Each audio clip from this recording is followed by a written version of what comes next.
Assalamualaikum warahmatullahi wabarakatuh. Perkenalkan, nama saya Ismail Nufaiza. Saya dari MGH 24. Saya di sini akan menjelaskan tentang teori lokasi perusahaan. Apa yang dimaksud dengan perusahaan? Perusahaan adalah badan yang didirikan untuk menghasilkan dan mendistribusikan barang atau jasa agar dapat memenuhi kebutuhan masyarakat dengan tujuan memperoleh sebuah keuntungan. Kemudian,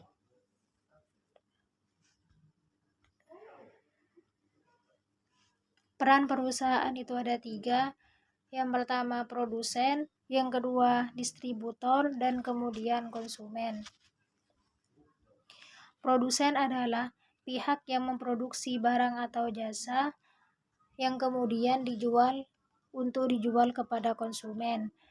Konsumen adalah orang yang menggunakan barang atau jasa yang tersedia dalam masyarakat, baik untuk kepentingan dirinya sendiri, keluarga, maupun orang lain. Kemudian distributor adalah pihak perantara yang menyalurkan produk dari produsen maupun konsumen. Kemudian perusahaan itu ada 3. Yang pertama perusahaan jasa, yang kedua perusahaan dagang, dan yang ketiga perusahaan manufaktur.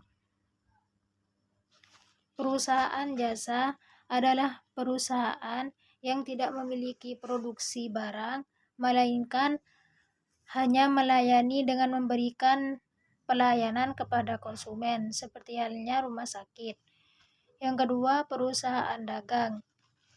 Perusahaan dagang adalah perusahaan yang menjual kembali produk yang dibelinya tanpa melakukan proses produksi.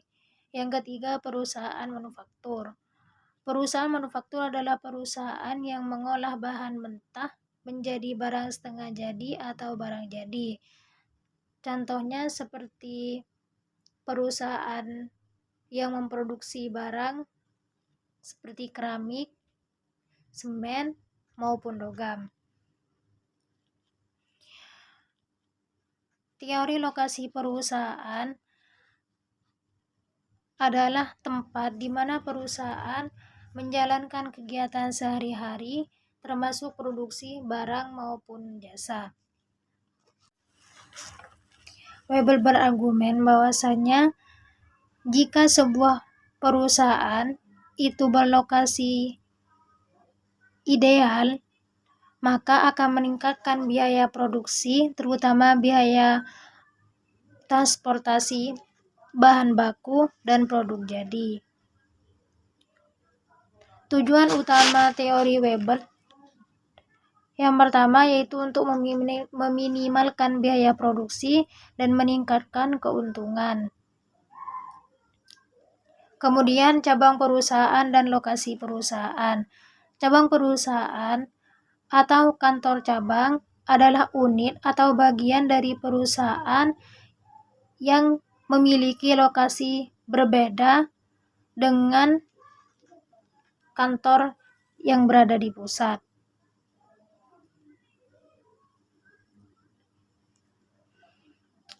Kemudian aglomerasi. Aglomerasi adalah kecenderungan industri untuk berkumpul dalam satu wilayah atau kawasan. Kemudian diaglomerasi. Diaglomerasi adalah kecenderungan industri untuk menyebar keluar dari kawasan industri yang sudah padat. Faktor pendorong aglomerasi dan deglomerasi. Yang pertama aglomerasi, yaitu ada 3, yaitu ekonomi skala, ketersediaan tenaga kerja, lingkungan bisnis yang kondusif. Kemudian deaglomerasi. Deaglomerasi itu ada 3, yang pertama biaya produksi yang tinggi, kemudian pencemaran lingkungan, dan yang ketiga kemacetan lingkungan. Kesimpulannya, teori lokasi menurut Alfred Weber adalah memperhitungkan beberapa faktor spasial, baik mengenai ruang atau tempat, agar dapat menemukan lokasi yang optimal dalam membangun sebuah pabrik. Dengan dua faktor penentu lokasi, yaitu faktor regional dan faktor aglomerasi dan deglomerasi. Sekian dari saya, kurang dan lebihnya saya mohon maaf. Wassalamualaikum warahmatullahi wabarakatuh.